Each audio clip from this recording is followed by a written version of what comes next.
এই Argentina Brazil ম্যাচটার আগে Raphinha খুব গুরুতর একটা আক্রমণাত্মক কথা বলছিলেন, খুব গুরুতর। উনি শুধু আর্জেন্টিনাকে গুড়ায় দেবেন এ কথা বলেন না, খুব অশ্লীল একটা শব্দ ব্যবহার করে বলছিলেন যে এই করব। এই ব্যাপারটা না সবাই খুব রিয়্যাক্ট করছে। একটা জিনিস আপনি দেখবেন, আর্জেন্টিনা দলের কেউ রিয়্যাক্ট করে নাই। শুধু কোচকে জিজ্ঞেস করা হয়েছিল সংবাদ সম্মেলনে, কোচ বলছিলেন এটা নিয়ে উত্তেজিত হওয়ার কিছু নাই, এটাও ব্যক্তিগত কারণে বলছে বলে আমি মনে করি না, এটা বলছে নিজের দলকে উজ্জীবিত করার জন্য। ফলে এটা বাদ দেন, আমি ফুটবলকে দেখতে চাই শুধু ভালোবাসার জায়গা থেকে। ফুটবল বললে আমার মনে পড়ে লিওনেল মেসি আর নেইমার মারাকানায় ওই ম্যাচটার পর দুজন এক জায়গায় বসে হাসতেছে, খুনসুটি করতেছে। এটাই আমার কাছে ফুটবল। মাঠে রেজাল্ট যাই হোক না কেন আমাদের বন্ধুত্ব টিকায় রাখতে হবে, ভালোবাসা টিকায় রাখতে হবে। আমার বহু বন্ধু আছে ব্রাজিলিয়ান। আজকে যদি আমি বন্ধুত্বটা ত্যাগ করি এই একটা ম্যাচ উপলক্ষে, ম্যাচ তো ফুটবল তো কখনো বন্ধুত্ব বা ভালোবাসার চেয়ে বড় হইতে পারে না। ফলে ভালোবাসার জায়গায় ভালোবাসাকে থাকতে দেন। আর ও ছোট মানুষ, ও দলকে উজ্জীবিত করার জন্য বলছে, এটা ভুলে যান, এটা নিয়ে হইচই করবেন না। এমনকি এই ম্যাচটা ওইরকম 4-1 গোলে জেতার পরেও উনি সবাইকে একই কথা বলছেন যে কেউ এটার প্রতি উত্তর দেবে না। এই পুরো ম্যাচটায়, শুধুমাত্র ব্রাজিলের বিপক্ষে ম্যাচটায়, আমি অন্তত স্কালোনির কথাবার্তা ছাড়াও দুটো তিনটে কাজ তুলে ধরে বলতে পারি কেন আমি মনে করি এই যুগের ফিলোসফার কিং হচ্ছেন লিওনেল স্কালোনি। দেখেন, ফুটবলের সঙ্গে ফিলোসফির সম্পর্কটা খুব পুরনো, খুব পুরনো। সেই মেনত্তি থেকে শুরু করে হোর্হে ভালদানো, পাবলো সোরিন, আমাদের গার্দিওলা, ক্রুয়েফ, এই স্কালোনি, আপনি সবসময় ফিলোসফি খুঁজে পাবেন এদের জীবনে। সেই জিনিসটা আমার মনে হয় এই আধুনিক যুগের সবচেয়ে বড় পতাকা বাহক এখন স্কালোনি। কেন মনে হয় এই জিনিসটা একটু বলবো, এবং বলবো যে যে লোকটা নাকি ট্রাফিক সামলাইতে পারতো না, সেই লোকটা কিভাবে এই আধুনিক যুগের অন্যতম সেরা কোচ হয়ে উঠলো, এই গল্পটা একটু আজকে বলবো। লিওনেল স্কালোনি ফুটবলে টোটালি আউটসাইডার, একদমই আউটসাইডার। আপনি যদি ফুটবল কোচিং এর হিসাব করেন, স্কালোনি কোত্থেকে আসলো? স্কালোনি কোনো হিস্ট্রি নেই, টপ করে মনে হচ্ছে আকাশ থেকে পড়লো। স্কালোনি খেলোয়াড় হিসাবেও খুব বড় কিছু ছিল না, এটা ঠিক। মেসির সঙ্গেও খেলছে। মেসি যখন প্রথম ম্যাচটা খেলতে নামলো, খানিকক্ষণের ভেতরে লাল কার্ড দেখলো আর্জেন্টিনার হয়ে, তখন এই স্কালোনি রেফারির সঙ্গে মারামারিও করতে গেছিল। সেই ভিডিও ফুটেজও পাওয়া যায় এখনো। এই স্কালোনি 2006 বিশ্বকাপে স্কোয়াডেও ছিল, একটা বা দুটো ম্যাচে মাঠেও নামছিল। এই মেসির সঙ্গে, মেসির সতীর্থ, খুব সিনিয়র না, অল্প বয়সী মানুষ, কিন্তু খেলোয়াড় হিসাবে জীবনে কখনো কিছু অর্জন করতে পারে নাই তেমন। আর্জেন্টিনার হয়তো অর্জন করার প্রশ্নই আসে না, ওই সময়টায় 6-7 সময়টায় 7টা ম্যাচ খেলছে। আর খেলতো মূলত স্প্যানিশ বিভিন্ন ক্লাবের, তার মধ্যে বোধহয় দেপোর্তিভো করোনার হয়ে একটা লা লিগা জিতছিল। এই হচ্ছে তার জন্মের মধ্যে কম। এবং সে যে বড় কোচ হবে, শান্ত সৌম্য একজন মানুষ হবে, এটা না কেউ কখনো কল্পনাও করে নাই। তার যারা পরিচিত অঙ্গনের লোকজন, তারা সবাই বলে যে সে বেশ খ্যাপা টাইপের লোক ছিল, খ্যাপা টাইপের লোক ছিল। এমনি ফুটবল মাঠে খুব বড় কোনো ঘটনা ঘটে সেটা শোনা যায় না, কিন্তু ব্যক্তি জীবনে খুবই রকচটা ছিল। ও কথায় কথায় খেপে যেত। ফলে সে ফিলোসফার হয়ে উঠবে এটা তখন কল্পনা করা যায় নাই। ছোটবেলা থেকেই কিন্তু বাকিদের ক্ষেত্রে এটা বোঝা যায়। যেমন গার্দিওলার ক্ষেত্রে আমরা জানি, গার্দিওলা যখন খেলোয়াড় তখন থেকে সে ক্রুয়েফকে চ্যালেঞ্জ করতো, মাঝে মাঝে বিভিন্ন থিওরি নিয়ে চ্যালেঞ্জ করতো। এবং ও যে ফিলোসফি নিয়ে পড়াশোনা, গার্দিওলার যে ফুটবল ফিলোসফির বাইরেও যে পড়াশোনা, প্রকৃতপক্ষে আমরা ফিলোসফি বলতে যা বুঝি, সেই ফিলোসফি নিয়েও যে পরিমাণে পড়াশোনা, তাতে ইয়াং এজ থেকেই তাতেই গার্দিওলা যে বয়স হলে একটা কিছু হবে এটা তার বন্ধুরা জানতো, টিমমেটরা জানতো, এ ব্যাপারে কোনো সন্দেহ ছিল না। কিন্তু স্কালোনি কেসটা একেবারেই আলাদা। স্কালোনিকে মূলত প্রথম মনে ধরলো হোর্হে সাম্পাওলির, আর্জেন্টিনার ইতিহাসে সবচেয়ে সম্ভবত নিন্দিত কোচ। কিন্তু সাম্পাওলির ক্যারিয়ার কিন্তু অত খারাপ না। স্পেনে বিভিন্ন ক্লাবের হয়ে, বিশেষ করে সেভিয়ার হয়ে তার ভালো পারফরমেন্স আছে, ভালো কিছু অ্যাচিভমেন্ট আছে। সে যখন সেভিয়ার দায়িত্ব নিল, সেভিয়াতে সে স্কালোনির অ্যাসিস্ট্যান্ট করলো। সে 2015-তে খেলা ছাড়লো, 2016-তেই সে সাম্পাওলির সঙ্গে যোগাযোগ করলো। যেহেতু টিমমেট, এক সময়ের একই দেশের মানুষ, যদিও স্কালোনির আর্জেন্টাইন পরিচিতি কিন্তু খুব কম। সে রোজারিওর ছেলে, কিন্তু সেই যে ছোটবেলায় স্পেনে চলে গেছে, সে মেসির চেয়েও কম দেশ চেনে। বলা হতো যে স্কালোনি নাকি আর্জেন্টিনার সব জায়গার নামও জানে না। যাই হোক, তার বেসিক জ্ঞান ট্যান দেখে সাম্পাওলির পছন্দ হলো যে ওকে আমার সঙ্গে তারা অ্যাসিস্ট্যান্ট করা যায়। বছর খানিক দুজনে একসঙ্গে কাজ করলো। এর মধ্যে 2018 বিশ্বকাপ সামনে রেখে সাম্পাওলির জাতীয় দলের কোচ করা হলো, আর্জেন্টিনার কোচ করা হলো। সাম্পাওলি তার সঙ্গে আইমার এবং স্কালোনিকে নিয়ে আসলেন। এবং 2018 সালে কি হয়েছিল সেটা তো আপনাদের মনে আছে, যে ডিজাস্টারাস একটা বিশ্বকাপ ছিল। হ্যাঁ, ফ্রান্সের বিপক্ষে যে ম্যাচটা হেরে আর্জেন্টিনা বাদ পড়ছিল, স্টিল আমি মনে করি ওখানে আর্জেন্টিনা তখনকার ক্ষমতা অনুযায়ী বেস্ট ফুটবলটা খেলছিল। কিন্তু ওই যে তখনকার ক্ষমতা শব্দটা বললাম কারণ হচ্ছে স্কালোনি টিমটা সাজাতেই পারতেছিল না, কোনোভাবে সাজাইতে পারতেছিল না। সবচেয়ে বড় কথা কি জানেন, পরিস্থিতি এমন হয়েছিল যে সাম্পাওলিকে বিশ্বকাপ চলা অবস্থায় মেসিরা বের করে দিতে বলছিল, এরকম একটা পরিস্থিতি হয়েছিল। মেসিদের সঙ্গে সম্পর্ক তার এতটাই অবনতি হয়েছিল, শুধুমাত্র স্পেন কাণ্ড চায় নাই বলে এফএ তারে বিশ্বকাপ চলা অবস্থায় বের করে দেয় নাই, কিন্তু বিশ্বকাপ থেকে বাদ পড়ার পরই তাকে স্যাক করা হলো। এখন নতুন কোচ কারে করা হবে? নতুন কোচের দৌড়ে তখন সবার আগে আগায় আসছেন সিমিওনে, ডিয়েগো সিমিওনে। এই যে গুইলিয়ানো সিমিওনের বাবা, আপনারা তো চেনেন, অ্যাটলেটিকো মাদ্রিদের হয়ে কতগুলো বছর ধরে সমানে দারুণ পারফর্ম করে যাচ্ছে, মিডিও করে একটা টিম নিয়ে 1-2-এর জন্য ফাইট করে সবসময় সিমিওনে। তখন গণ দাবি যে সিমিওনেকে কোচ করো।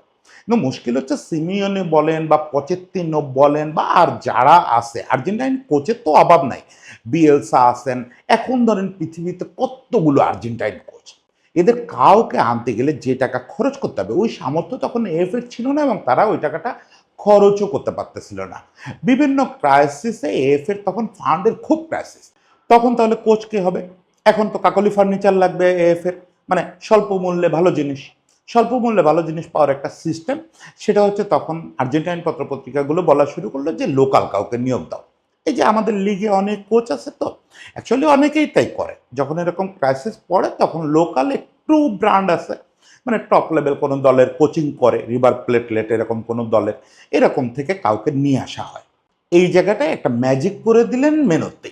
মেনত্তিকে আপনারা মনে করতে পারবেন যারা একটু আমাদের সময়ের, তারা তো খুব ভালো করে মনে করতে পারবেন। সিজার লুই মেনত্তি, সেই যে চুরুট মুখে আর্জেন্টাইন কোচ, ম্যারাডোনার গুরু সিজার লুই মেনত্তি। মেনত্তি মূলত অবসর জীবন যাপন করতেছিলেন 2007 সাল থেকে, কিন্তু 2018 থেকে তিনি এএফ এর সঙ্গে কনসালটেন্ট হিসাবে কাজ করতেন। এই কোচ খোঁজা টোজা এইসব বিষয়ে ওনার পরামর্শ নেওয়া হতো। তখন মেনত্তি বললেন যে এক কাজ করো, আইমার আর স্কালোনি আছে না টিমের সঙ্গে, ওরা দুইজন তো ছিল টিমের সঙ্গে অনেকদিন ধরে ছিল, 1-2 বছরের মতো ছিল, ওদের একজনকে দায়িত্ব দাও। বোর্ড প্রেসিডেন্ট এই কথা শুনে কার্যত চমকে গেছে। ও বলে কি, আইমার স্কালোনি দুজনের কারো সেরকম পরিচিতি নাই এবং কারো এক্সপোজার নাই, এটা হবে না। তখন মেনত্তি আরো প্রিসাইজ করে বললেন যে আইমার স্কালোনি বলো না, আমি বললি স্কালোনিকে দায়িত্ব দাও।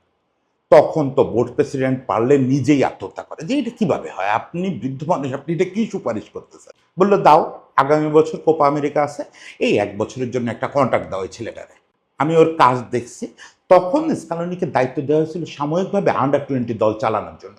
আন্ডার 20 দলেও তখন কোচ ছিল না, ওইখানে মেনত্তি তার কাজ দেখছেন। এই কাজ দেখার পরে মেনত্তি অনেকটা জোরাজুরি করে এফএ কে রাজি করালেন স্কালোনিকে কোচ করার জন্য, এবং বোর্ড সেই ঘোষণা দিয়ে দিল। এই ঘোষণা দেওয়ার সঙ্গে সঙ্গে আর্জেন্টিনা আগুন জ্বলে গেল। এই আগুন জ্বলাটারে আপনারা রূপক অর্থে নিয়েন না, সত্যি সত্যি আগুন জ্বলে গেছিল।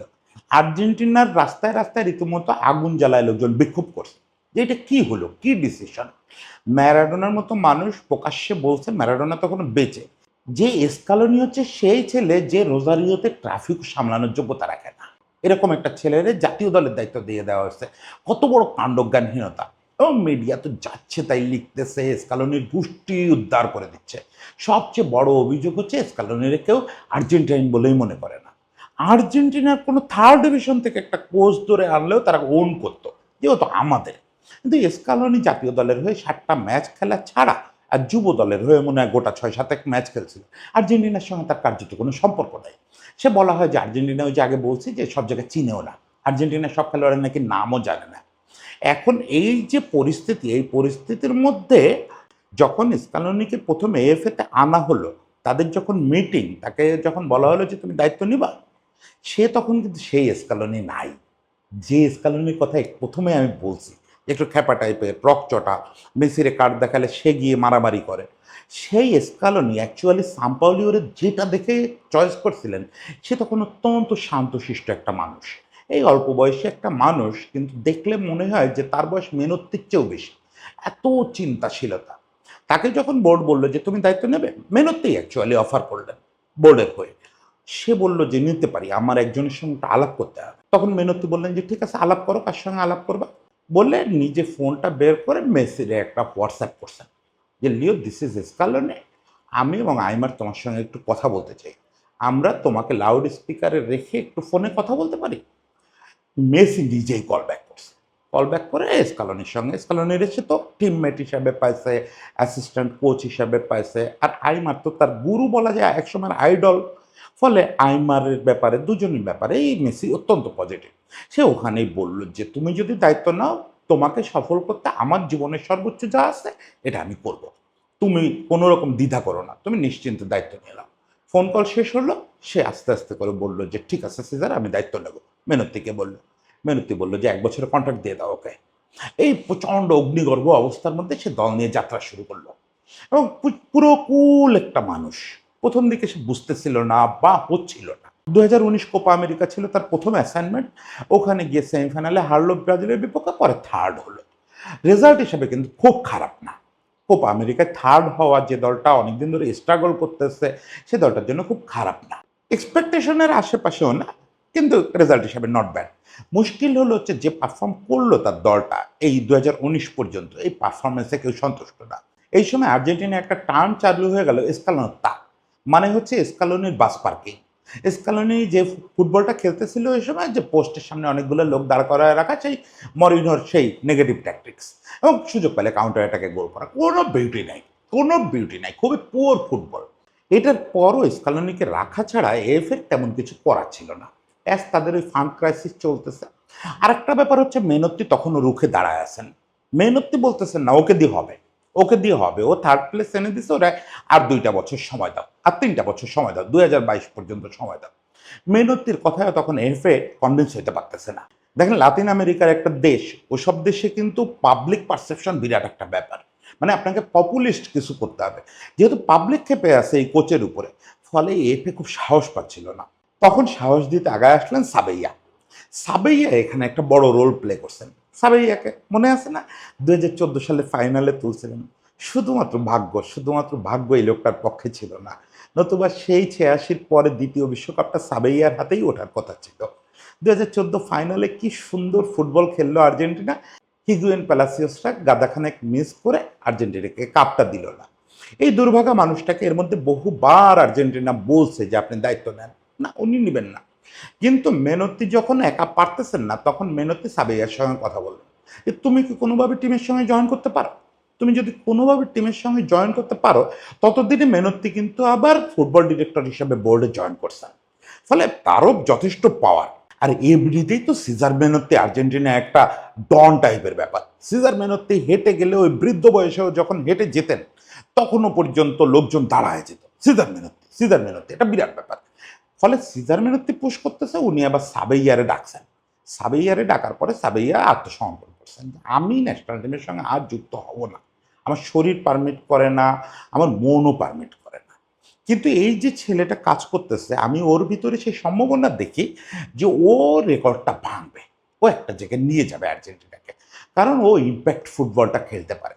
দেখেন এই যে স্কালনটা বলে ব্যঙ্গ করা হতো যে ফুটবলটাকে, সেই ফুটবল কিন্তু সারা পৃথিবীতে কার্যকরী ফুটবল হিসাবে পরিচিত, যে আপনি প্রয়োজনে ডিফেন্স শক্ত করবেন। তখন সাবেইয়াই মূলত পুশ করে এফএকে বললেন যে না, ওর হাতে রাখো, বিশ্বকাপ পর্যন্ত রাখো, আমরা আছি তো, আমি আছি, মেনত্তি নিজে আছেন, মেনত্তি টিমের সঙ্গে আছেন, ডিরেক্টর হিসাবে আছেন।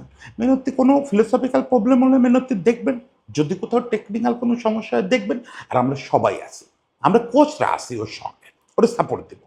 কিন্তু আমি যুক্ত হব না, আর ওরেই রাখো, 2022 পর্যন্ত রাখো, ব্যাস। প্রচণ্ড সমালোচনার মধ্যেও স্কালোনিকে রেখে দেওয়া হলো, এবং শুরু হলো স্কালোনি যুগ। সেই থেকে এই 2025 সালের আজকে 27শে মার্চ এই কন্টেন্টটা দেখতেছেন, এ পর্যন্ত পৃথিবীতে স্কালোনি যুগ চলতেছে। এর ভিতরে বহু উত্থান পতন, অনেক কিছু গেছে, পতন খুব একটা যায় নাই। এই সময়কালে স্কালোনির টিম মাত্র 4টা ম্যাচ হারছে, 4টা ইন্টারন্যাশনাল ম্যাচ হারছে। এবং 2022 বিশ্বকাপ যখন তারা খেলতে গেল, তখন টানা 36 ম্যাচ অপরাজিত থাকার রেকর্ড নিয়ে গেল। এরকম একটা সময় তারা বিশ্বকাপ খেলতে গেল, খেলতে গিয়ে সৌদি আরবের বিপক্ষে হেরে গেল। ততদিনে কিন্তু স্কালোনির খেলায় সাবেকরা এবং আর্জেন্টাইনরা মুগ্ধ হয়ে গেছে। স্কালোনি এই যে দলটা নিয়ে বিশ্বকাপে গেলেন, এর মধ্যে স্কালোনি অসাধারণ কিছু কাজ করছেন। কিভাবে টিমকে মেসি নির্ভরতা থেকে বের করে এনে মেসির জন্য খেলার জায়গায় নিয়ে আসছেন, সে ব্যাপারগুলো তো আপনারা জানেন, যে ট্যাকটিক্যালি কি কি গ্রেটনেস তিনি দেখাইছেন। যে ম্যাচ টু ম্যাচ নিজেকে বদলানো, সিচুয়েশন অনুযায়ী সবচেয়ে বিউটিফুল ফুটবল খেলা, আবার সিচুয়েশন অনুযায়ী একদম হারাম বল খেলা, এই জিনিসগুলো খুব ভালো জানে। কখনো বলের পজিশন প্রতিপক্ষের পুরোপুরি ছেড়ে দেওয়া, কখনো বলের পজিশন একদম 90% নিজের কাছে রাখা, কখনো ফুল অ্যাটাকিং খেলা, কখনো ডিফেন্সিভ খেলা। ফলে সবাই মোটামুটি মুগ্ধ। কিন্তু যেটা হলো, উনি যে জায়গাটায় মূল মুন্সিয়ানাটা দেখালেন, সেটা হচ্ছে যে আলোচনাটা দিয়ে শুরু করলাম, যে ফিলোসোফার কিং, ওই জিনিসটা তার ওই পুরো ক্যাম্প জুড়ে দেখা গেল। বিশ্বকাপ উপলক্ষে তো লম্বা ক্যাম্প হয়, ওই ক্যাম্পে স্কালোনি একটা কাজ করলেন। অলমোস্ট এভরিডে কোনো না কোনো সাবেক ফুটবলার, বিশেষত যে প্রজন্মটা বিশ্বকাপ জিততে পারে নাই কিন্তু প্রচুর সম্ভাবনা ছিল, বারবার বিশ্বকাপের কাছে গিয়ে ফিরে আসছে, একদম 94 থেকে শুরু করে 2018 পর্যন্ত এই সময়কালে যত গ্রেটরা আসছেন গেছেন, তাদেরকে অলমোস্ট সবাইকে উনি ক্যাম্পে হাজির করছেন। নিজে ফোন করে রিকোয়েস্ট করছেন, রিকল মেরে জানের তীরে সবাই রিকোয়েস্ট করছেন যে আপনি একদিন আসেন, এসে একটু আমাদের সঙ্গে কথা বলেন, একটু আমাদের বুঝান যে আসলে বিশ্বকাপের গুরুত্বটা কী, বা কেন আমরা ফুটবল বিশ্বকাপ খেলতে যাচ্ছি। এখানে খেলোয়াড়রা এসে নিজেদের অভিজ্ঞতা শেয়ার করতেন, এবং প্রত্যেক খেলোয়াড়ের একটা বটম লাইন ছিল যে তোমাদের বিশ্বকাপ জিততে হবে এমন কোনো চাপ আমরা দিচ্ছি না, তোমরা অ্যাটলিস্ট এইটা করো যে পোটেনশিয়াল অনুযায়ী সর্বোচ্চটা খেলো, এবং সেটা হলেই না বিশ্বকাপ এমনিই বাড়ি চলে আসবে। এবং স্কালোনির মেসেজটাও সবসময় টিমের জন্য এটা ছিল। 2022 বিশ্বকাপের জন্য যখন আর্জেন্টিনা টিম কাতারের উদ্দেশ্যে রওনা দিল, তখন তো একটা আনুষ্ঠানিক সংবাদ সম্মেলন হয়। ওইখানে একজন সাংবাদিক, আর্জেন্টিনান সাংবাদিক বলছিলেন যে আপনার উপর তো এখন চাপ যে বিশ্বকাপ জিততেই হবে, টানা 36 ম্যাচ অপরাজিত থেকে যাচ্ছেন, দীর্ঘকাল পরে আর্জেন্টিনার প্রত্যাশাটা তৈরি করছে, হট ফেভারিট। আর্জেন্টিনা কত বছর, 36 বছর বিশ্বকাপ জেতে না, ফলে এখন তো আপনার ওই চাপটা। উনি খুব শান্তভাবে বললেন যে কে আপনাকে বলল যে ওই চাপটা, কে বললো আর্জেন্টিনাকে বিশ্বকাপ জিততে হবে? অ্যাকচুয়ালি পৃথিবীর কোনো দলের না কিছু জিততেই হবে এরকম কোনো কথা নেই। যারা জেতেনি তাহলে কি তারা গ্রেট না? স্কালোনি পাল্টা কোশ্চেন করলেন যে 2002-এর আর্জেন্টিনা দল বা 2014-র আর্জেন্টিনার দল, এটাকে কে বলবেন? 2002-এর আর্জেন্টিনা দল তো ফার্স্ট রাউন্ড থেকে বাদ পড়ছিল, তার মানে তারা কি গ্রেট দল ছিল না? তারা কি গ্রেট খেলোয়াড় ছিল না? আসলে জিততে হবে, এই চাপ কারোর উপরে দেওয়া উচিত না। আমি কখনো এটা নেই না, আমার টিমকে বলিও নাই একবার যে এই টুর্নামেন্টটা আমাদের জিততেই হবে। আমরা আমাদের ভালো খেলাটা খেলতে চাই, আমাদের সেরা খেলাটা খেলতে চাই। এই জাতীয় কথা আপনারা বাংলাদেশ টিমের মুখ থেকে শোনেন, কিন্তু আর্জেন্টিনা ব্রাজিল এটা বলতে পারে না। তাদেরকে পপুলিস্ট কথা বলতে হয় যে হ্যাঁ আমরা জেতার জন্য যাচ্ছি, অমুক তমুক। কোথায় ছুঁড়ে ফেলে দিলেন পপুলিস্ট কথা? এই প্রথম স্কালোনির আমার দৃষ্টি আকর্ষণ করাটা অ্যাকচুয়ালি ওই প্রেস কনফারেন্সে। এর আগে যে সে টানা 36 ম্যাচ জিতছে, এইটা নিয়ে আমার খুব একটা বদার ছিল না, জিততেই পারে, যদিও তার মধ্যে বড় বড় দল ছিল। এটা আমার মনে হয়েছে যে না ঠিক আছে, এটা হইতেই পারে, যেহেতু টিমটা এখন ভালো করতেছে। না, আমি প্রথম স্কালোনির ব্যাপারে মুগ্ধ হলাম ওই সময়, যে এই লোকটা যে কথাগুলো বললো, এই কথাগুলোই তো স্পোর্টস। এবং ওই সময় আরেকটা কথা বলছিল যে এই টুর্নামেন্ট খেলতে যতগুলো দল যাচ্ছে, সবগুলো দলে কিন্তু তার সেরা ফুটবলটা খেলতে যাবে। ফলে যে দলটা ফার্স্ট রাউন্ডে বাদ পড়বে সেও যেমন যোগ্য, আর যে দলটা শিরোপা নেবে আলটিমেটলি সেও তেমন যোগ্য। আপনি যদি শুধু ট্রফি দেখে বা রেজাল্ট দেখে কাউকে গ্রেট বলবো কি না এটা ঠিক করেন, তাহলে এটা স্পোর্টসের প্রতি অন্যায় হয়। এই আমি বুঝলাম যে ফুটবল নতুন ফিলোসফার পেয়ে গেছে। এরপর সৌদি আরবের সঙ্গে সেই হাত, তারপরে ম্যাচে ম্যাচে নিজেকে বদলানো, পরের ম্যাচেই কোথা থেকে এনজো এবং জুলিয়ান আলভারেজকে মাঠে নামায় ফেললো, এবং মানে ড্রামাটিক ড্রামাটিক ড্রামাটিক ব্যাপার। ফাইনালে তো সর্বকালে সেরা ড্রামাটা হলো, এবং শেষ পর্যন্ত তার হাতে উঠলো বিশ্বকাপটা। তারপর থেকে কি কি হয়েছে সেগুলোতে না যায়, আমি শুধু এইটা বলতে চাই যে এই যে স্কালারি, এক সময়ের একটা খ্যাপাটে ছেলে, এক সময়ের একটা ছেলে যাকে নিয়ে আর্জেন্টিনা উত্তপ্ত ছিল, আজকে সেই স্কালোনিকে রাখার জন্য আর্জেন্টিনার রাস্তায় রাস্তায় লোক নামে। আজকে সেই স্কালোনিকে এক পলক দেখার জন্য আর্জেন্টিনার রাস্তায় রাস্তায় লোক নেমে আসে। সেই স্কালোনি নিজেকে কোথায় তুলে নিয়ে গেছে? ম্যারাডোনা চলে গেছেন, মেনত্তি চলে গেছেন, সাবাইয়া চলে গেছেন। একজন তার শত্রুতা করছেন, দুইজন তাকে প্রবল সমর্থন দিয়ে একটা দায়িত্বে দিচ্ছেন, দুজনই মারা গেছেন। তিন কিংবদন্তি মারা গেছেন। স্কালোনি দলটাকে নিয়ে কিন্তু অন্য উচ্চতায় চলে গেছে। এর মধ্যে সে দলটা ছেড়েও দিতে চাইছিল, তারপর সে পাবলিক অনুরোধে 2026 পর্যন্ত আছে। হ্যাঁ, হয়তো 2026 জিতবে বা জিতবে না, আমার ধারণা এটাতে স্কালোনির কিছু যায় আসে না। স্কালোনি ফুটবলকে যা দিয়ে যাচ্ছে সেটাই 4-5টা ট্রফির চেয়ে অনেক বড় কিছু, অনেক বড় কিছু। ওই যে বারবার বলতেছিলাম ব্রাজিলের বিপক্ষে লাস্ট যে ম্যাচটা, ওই ম্যাচটা দিয়েই আপনি বুঝবেন স্কালোনি কে। আপনাকে দুটো ইনসিডেন্ট বলে, একটা ইনসিডেন্ট আপনি দেখবেন ম্যাচের মধ্যে, যখন আর্জেন্টিনা 4-1 গোলে আগায় গেছে, তখন আমাদের এমি মার্টিনেজ তো পাগলা, পাগলা এবং প্রচণ্ড জেদি। মানে ওকে কেউ কিছু বললেও সেটা জবাব দিবেই। যেহেতু ব্রাজিলের রাফিনা ওইসব কথাবার্তা বলছে, ফলে ব্রাজিলকে হিউমিলেট করার সুযোগ খুঁজতেছিল। এখন একটা করা যেত যে 7-8 গোল দিলে ব্রাজিলকে হিউমিলেট করা যেত, সঙ্গে আর কিছু কাণ্ড কারখানা আছে মাঠে যেগুলো করা আসলে এক ধরনের হিউমিলেশন। গোলকিপার বল কতক্ষণ পায়ে রাখতে পারবে, হাতে রাখতে পারবে, এটা একটা নিয়ম আছে। ও সেই নিয়মের মধ্যে সেটুক সময় বল নিয়ে পায়ে জাগলিং শুরু করছে, বল নিয়ে আর লাফালাফি করতেছে। এইটা হয় কি, এইটাতে কোনো ক্ষতি বৃদ্ধি হয় না, ওইটুক সময়ের জন্য সেই ইয়েলো কার্ডও খাবে না। কিন্তু একটা কম্পিটিটিভ ম্যাচ, বিশ্বকাপ বাছাই পর্বের একটা ম্যাচ, সেখানে আর্জেন্টিনা ব্রাজিল আপনি যদি হিস্ট্রি তুলনা করেন, ব্রাজিল অনেক আগায় আছে। ব্রাজিলের মতো একটা দলের সঙ্গে খেলা চলতেছে, তখন গোলকিপার পায়ের উপর বল নিয়ে জাগলিং করতেছে, যেটা অ্যাকচুয়ালি প্র্যাকটিসে করে, মানে সোজাসুজি হিউমিলেশন। এই হিউমিলেশন সে চালাচ্ছে এবং চারিদিক থেকে দর্শক সমানে করতালি দিয়ে উৎসাহ দিচ্ছে। মানে হোম ক্রাউড তারাও দেখতেছে ব্রাজিলের হিউমিলেশন হচ্ছে। স্কালোনিকে পর্দায় দেখা গেল, স্কালোনি একদম সোজা ইঙ্গিত দিলেন, বল ছেড়ে দাও, বল মাঠে দাও, বল খেলা হোক। মানে পরিষ্কার যে স্কালোনি এই হিউমিলেশনের পক্ষে না, এই হিউমিলেশনের পক্ষে না। উনি চান খেলাটাতে প্রতিপক্ষকে সম্মান দেখাইতে হবে। যদি 10 গোল দেওয়ার হয় দাও, কোনো সমস্যা নেই, আমি একটা গোল তো আটকাইতে বলবো না, আমি তো বলবো না যে কম গোল দাও, কিন্তু হিউমিলেট করা যাবে না, কোনোভাবে প্রতিপক্ষকে হিউমিলেট করা যাবে না। আবার দেখেন এরপরে যেটা 15 পাসের গোল হলো, ওই গোলটায় এক পর্যায়ে বলটা তো ব্যাক পাসে আসলো আবার এমির কাছে। এমি আবার কি করলো, ওই যে নিজের দু সাইডে বল পাস করা শুরু করলো। এটা কিন্তু মোটামুটি ফুটবলে এস্টাবলিশ একটা জিনিস। অনেক সময় খেলা 0-0 থাকা অবস্থায় কোনো একটা দল এটা করে। স্পেন করতো, টিটো ভিলানোভার বার্সেলোনা করতো, আর্জেন্টিনা 2006 সালে করছে। মানে এটা করে কেন, যে আপনার টিকি টাকা যদি বিল্ড আপ করতে চান, তাহলে হচ্ছে প্রতিপক্ষের খেলোয়াড়কে টেনে উপরে তুলে নিয়ে আনতে হবে। ডিফেন্স থেকে যাতে তারা উঠে আসে মিডফিল্ডের উপরে, তখন আপনি হুট করে অ্যাটাকে যাবেন। এই জন্য নিজেদের ভিতর পাস করতে থাকে। কিন্তু এটাও স্কালোনির পছন্দ হয় নাই। পছন্দ হয় নাই এর জন্য না যে ওনার এই ট্যাকটিক্স পছন্দ না। কথা হচ্ছে যে ব্যাপারটা করতে গিয়ে যে একটা হিউমিলেশন করতেছিল এমি, তার যে মুখভঙ্গি ছিল এবং সে যেভাবে দর্শকরে হাতে তালি দিতে উৎসাহ দিচ্ছিল, এই জিনিসটা ওনার পছন্দ হয় না। মানে আবারও বল সামনে বাড়ানোর ইঙ্গিত দিলেন, যে বল খেলায় থাকবে, তোমরা খেলো, খেলে যা করতে পারো করো, হিউমিলেট করবা না। এই হচ্ছে স্কালনি, যার ভেতরে ওই জিনিসটা প্রবল, যে কাউকে আহত করা যাবে না। ম্যাচ শেষে আবারও কিন্তু সেই রাফিনার কথা আসছিল, উনি আবারও বললেন যে ওইটা আমি আগেই ক্ষমা করে দিচ্ছি, ও তো নিজের জন্য বলে নাই। আর এইগুলো নিয়ে আপনারা ব্যস্ত থাকেন না। Football is all about love, football is all about friendship, football is not about war.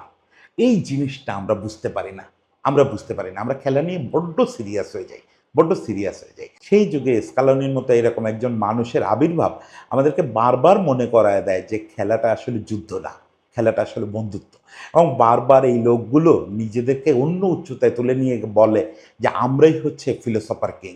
Philosopher king খোঁজার জন্য সোসাইটিতে তাকাও না, রাজনীতিবিদদের দিকে তাকাও না, আমাদের দিকে তাকাও, আমরা যারা ফুটবল মাঠে এরকম উজাড় করে দিয়ে ভালোবাসতে পারি। তবে স্কালোনির আসল দার্শনিকতা যদি আপনি বুঝতে চান, তাহলে এই যে ব্রাজিলের ম্যাচের আগে পরে বলা কয়েকটা কথা আপনাকে বিশেষ করে নজরে নিতে হবে।